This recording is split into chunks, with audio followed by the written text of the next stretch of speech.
സ്കൂളിൽ അസൈൻമെൻറ്റ് എങ്ങനെ അപ്ലോഡ് ചെയ്യുന്നതെന്ന് നമുക്ക് മനസ്സിലായി. എന്ന് പറഞ്ഞാൽ തന്നെ ഓരോ ആഴ്ചയിലും കണ്ടന്റുമായിട്ട് മൊഡ്യൂളുമായിട്ട് ബന്ധപ്പെട്ട ഒരു ക്വിസ് ഉണ്ടാവും. അപ്പോൾ ആ ക്വിസ് എങ്ങനെ അറ്റൻഡ് ചെയ്യുക എന്നുള്ളതൊരു പരിശീലിക്കാൻ വേണ്ടി ആദ്യത്തെ മൊഡ്യൂളിൽ ഇവിടെ ടെസ്റ്റ് യുവർ സെൽഫ് എന്നുള്ള ക്വിസ് എന്ന് പറയുന്നൊരു ലിങ്ക് കൊടുത്തിട്ടുണ്ട്. ഇപ്പോൾ 2 ദിവസത്തിനുള്ളിൽ അത് മാറിയിട്ട് പുതിയ നമ്മൾ യഥാർത്ഥത്തിൽ ചെയ്യേണ്ട ആ ലിങ്ക് ലഭിക്കുന്നതായിരിക്കും. എന്തായാലും ഇതിലിപ്പോൾ ഒന്ന് പരിശീലിക്കാൻ വേണ്ടി ഇതിൽ ടെസ്റ്റ് യുവർ സെൽഫ് എന്നുള്ള ഇതിൽ നിന്ന് ക്ലിക്ക് ചെയ്യുന്നു. ഇവിടെ അറ്റംപ്റ്റ് ക്വിസ് എന്നുള്ളത് സെലക്ട് ചെയ്യാം. അപ്പോൾ ഇവിടെ ക്വസ്റ്റ്യൻ ഇവിടെ ഇപ്പോൾ 6 ആണോ നൽകിയിരിക്കുന്നത്. യഥാർത്ഥത്തിൽ ഒരു 10 ക്വസ്റ്റ്യൻ ആയിരിക്കും കാണുന്നത്. ഓരോ മൊഡ്യൂളുമായിട്ട് ബന്ധപ്പെട്ട 10 ക്വസ്റ്റ്യൻസ് കാണും. ഇപ്പം നമുക്ക് പരിശീലിക്കാനായിട്ട് 5 ക്വസ്റ്റ്യനാണ് തന്നിരിക്കുന്നത്. വേർഡ് പ്രോസസ് സോഫ്റ്റ്വെയർ തന്നെ ഫോർമാറ്റ് ചുവടെ നൽകിയിരിക്കുന്നത് ഏതാണ്? അതിൻ്റെ ചോദ്യം മലയാളത്തിൽ ഇംഗ്ലീഷും ഉണ്ട്.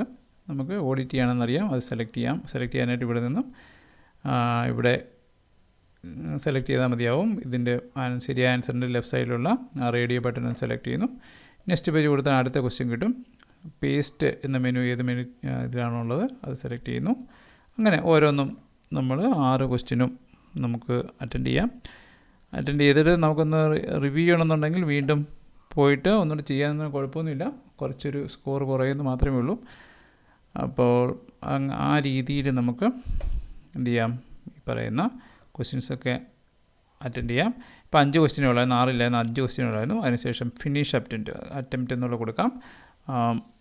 ലാസ്റ്റിലെല്ലാം ചെയ്തതിന് ശേഷം ഫിനിഷ് അറ്റംപ്റ്റ് എന്നുള്ള കൊടുത്തു കഴിഞ്ഞാൽ അത് നമുക്ക് ചെയ്യാം.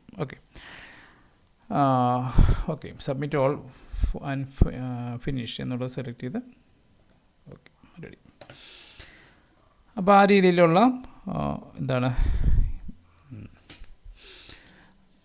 ഈ രീതിയിലാണ് നമ്മൾ ക്വിസിനെ അറ്റൻഡ് ചെയ്യുന്നത്. ഇത് ഡെമോ ആയതുകൊണ്ടാണ് ഈ ഒരു ഫീഡ്ബാക്കൊക്കെ നമുക്ക് ലഭിച്ചിരിക്കുന്നത്. ശരിക്കുള്ള അല്ലെങ്കിൽ റിയലായിട്ടുള്ള സംഭവങ്ങൾക്ക് ഈ ഫീഡ്ബാക്ക് ലഭിക്കത്തില്ല. ഈ രീതിയിൽ നമുക്ക് ക്വിസ് ഓരോ ആഴ്ചയിലെയും ക്വിസ് നിർബന്ധമായിട്ടും അറ്റൻഡ് ചെയ്യുക. ഇതെല്ലാം കൂടി ചേർത്തിട്ട് 330 മാർക്ക് ഉണ്ടെങ്കിൽ മാത്രമേ നമുക്ക് സ്കിൽ ടെസ്റ്റിനെ അറ്റൻഡ് ചെയ്യാനായിട്ട് സാധിക്കത്തുള്ളൂ. ടോട്ടൽ 660 സ്കോറാണ്. അതിനകത്ത് 330 സ്കോർ ലഭിച്ചെങ്കിൽ മാത്രമേ സ്കിൽ ടെസ്റ്റിന് നമുക്ക് അറ്റൻഡ് ചെയ്യാനായിട്ട് സാധിക്കത്തുള്ളൂ. ഓക്കെ, അപ്പോൾ ഈ രീതിയിലാണ് നമ്മുടെ ക്വിസ് അറ്റൻഡ് ചെയ്യുന്നത്. അസൈൻമെൻറ്റ് അറ്റൻഡ് ചെയ്യുന്നത് എങ്ങനെ നമ്മൾ മനസ്സിലാക്കി. അതുപോലെ തന്നെ ഓരോ ആക്ടിവിറ്റി എങ്ങനെ ചെയ്യാമെന്നുള്ള കാര്യങ്ങൾ മനസ്സിലാക്കിയെന്ന് വിചാരിക്കുന്നു. അപ്പോൾ ഈ രീതിയിൽ 6 ആഴ്ചയിലും ഈ രീതിയിൽ തന്നെയാണ് കാര്യങ്ങൾ മുന്നോട്ട് പോകുന്നത്. Okay, thank you.